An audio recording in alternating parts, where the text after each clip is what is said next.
There are moments in politics when the truth doesn't whisper, it erupts. And this week, something erupted in the United States that nobody, not even Trump himself, saw coming.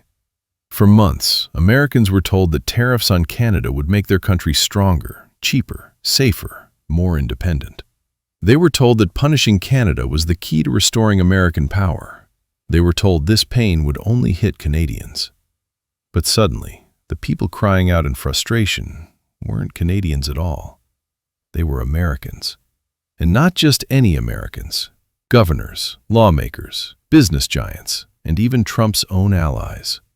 One by one, state leaders began stepping forward, publicly pleading with Trump to stop before he triggered a regional economic meltdown. Because behind the scenes, a stunning truth was taking shape. Trump's tariff war wasn't crushing Canada. It was crushing America. It was tearing into energy bills, housing markets, food prices, manufacturing, family farms, and even the bourbon industry. And as that reality spread, something almost unthinkable happened. American governors bypassed the White House entirely and reached out directly to Canadian premiers for help. Welcome to Northern Pulse, and today we're diving into a story that flips everything upside down. A story proving that the real pressure isn't on Canada, it's on Trump. Nobody expected American governors to turn against their own president. Nobody expected state leaders to go public, on record, pleading for relief. And nobody expected the first shot to come from one of the most influential states in the entire country, Massachusetts. Governor Maura Healey didn't mince words. She didn't hide behind political politeness. She stepped in front of cameras and laid out the numbers with chilling clarity. Trump's tariffs weren't punishing Canada. They were detonating inside her own state. Energy costs alone, she warned, were about to explode. Electricity bills could rise by $200 million a year in Massachusetts. But that wasn't even the half of it. When you add natural gas, heating oil, and cross-border energy products from Canada, the real number climbed toward $1 billion annually for one state. And for the entire New England region, over $2.5 billion in rapid-fire economic damage. These weren't partisan attacks. These weren't Canadian talking points. These were cold numbers delivered by an American governor who realized her state was being dragged into financial chaos by decisions made hundreds of miles away. Healey didn't blame Canada. She blamed Washington. But she wasn't the only one preparing to sound the alarm. Trump promised that tariffs would level the playing field. Instead, he leveled American wallets. Governor Healey pointed out something the White House ignored. Canada supplies the vast majority of America's softwood lumber. Homes, apartments, renovations, construction, all depend on Canadian wood. So when Trump slapped a 25% tariff on Canadian lumber, he wasn't hurting Canada's economy. He was taxing every American trying to build or buy a home. Healey called the tariff what it really was, a 25% tax on lumber. Housing projects stalled. Contractors canceled builds. Young Americans watching the dream of home ownership drift further out of reach felt the impact instantly. And then came the next punch. Heating costs, gas bills, critical winter energy supplies. New England relies heavily on Canadian energy, and now every household was paying the price for Trump's political showmanship. Once again, the warnings weren't coming from Canadians. They were coming from Americans who had run the numbers and could see the economic avalanche forming on their doorstep. But while governors were busy sounding alarms, a far more dramatic move was being planned behind closed doors. When a U.S. governor disagrees with the White House, they normally release a polite statement, maybe send a letter, maybe request a meeting. But this time, something happened that stunned political analysts on both sides of the border. Instead of appealing to Washington, 6 American governors bypassed the White House completely. They directly invited Canadian premiers to Boston. Massachusetts, Maine, Vermont, Connecticut, Rhode Island, and New York, together, reached out to Canada to form a cross-border alliance. They didn't want to wait for Trump. They didn't trust Trump. And they couldn't afford to let Washington's political theater drag their states into deeper crisis. This was historic. Governors do not negotiate with foreign countries. They do not leapfrog the U.S. president.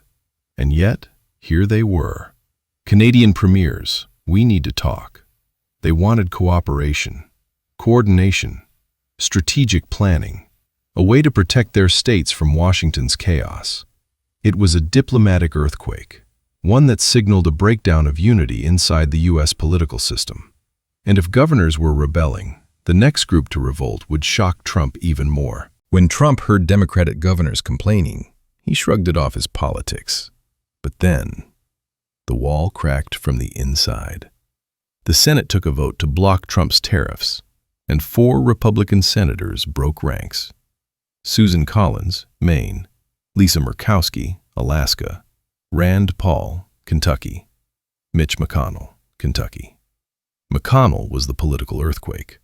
For years, he defended Trump through scandals, controversies, and 2 impeachments.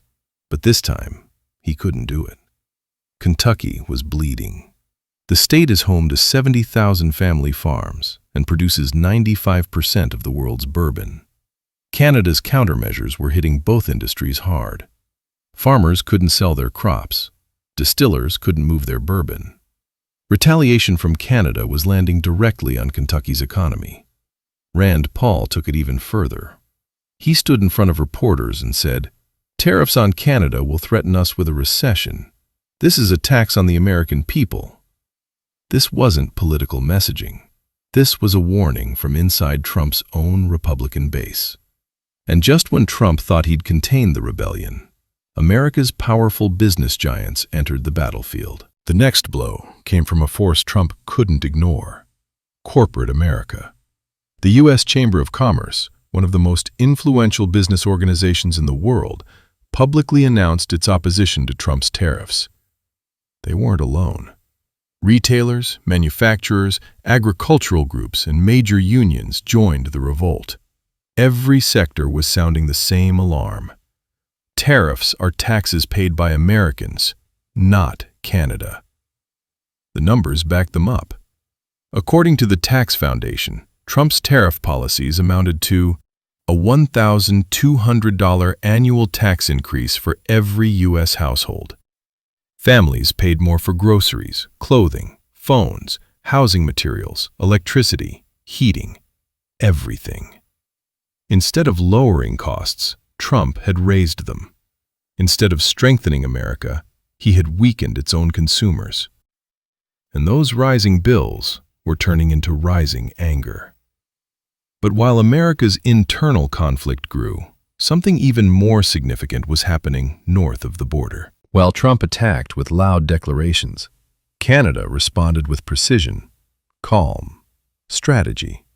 Prime Minister Mark Carney didn't match Trump's drama. He didn't pick loud fights. He didn't escalate recklessly. Instead, he laid out a simple truth: these tariffs will hurt both countries. Most Canadians believed him. Most Americans ignored him. But now, American leaders were proving him right with their own words. Canada retaliated strategically, targeted products, targeted states, targeted industries that could pressure Washington. And while Trump assumed Canada would break, something very different happened. Canada diversified. Canada built new trade routes. Canada strengthened ties with Europe and Asia. Canada reduced dependence on the U.S. Canada adapted faster than Washington expected. And suddenly, American governors were admitting what Trump wouldn't. We need Canadian energy. We need Canadian lumber. We need Canadian products. Canada didn't bend. Canada didn't panic. Canada didn't cave. Canada outmaneuvered. And now the balance of power was shifting. For decades, the United States acted like Canada's economic big brother.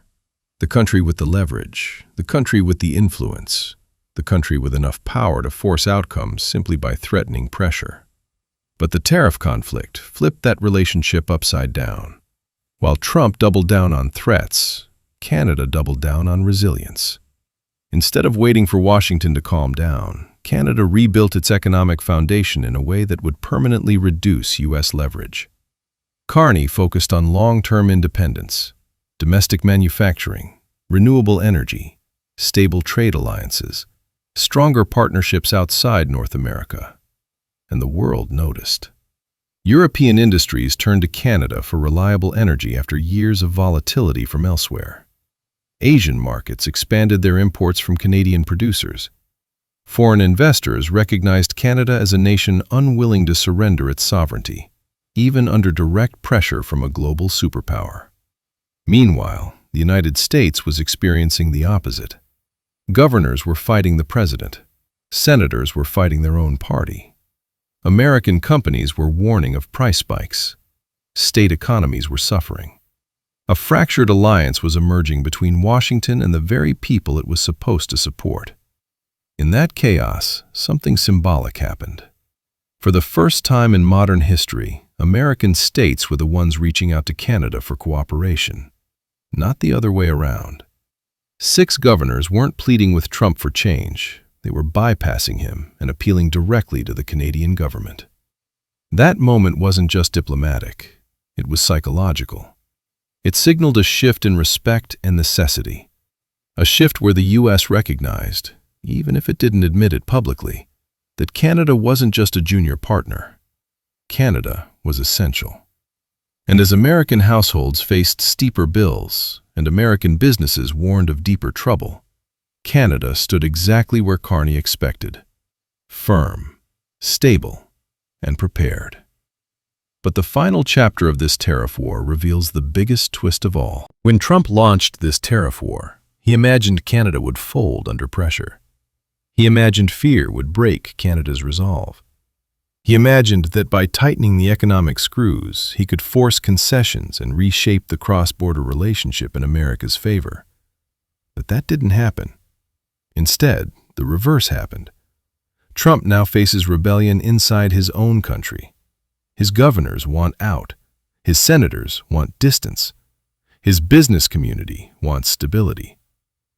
American households are paying the price for a fight they never asked for. And the country he attempted to pressure, Canada, didn't just survive. It adapted. It retaliated. It diversified. It strengthened. This isn't the story Trump promised Americans. It's the story the numbers exposed. The story U.S. leaders are now revealing in public statements. The story that proves a deeper truth. The United States needs Canada far more than Trump wants to admit. And as this tariff battle moves toward its next chapter, the 2026 USMCA review, one question will define the future of North American politics. If this was the opening act, what happens when Canada finally decides to set the terms? Because this time, the world isn't waiting for Washington. Washington is waiting for Canada.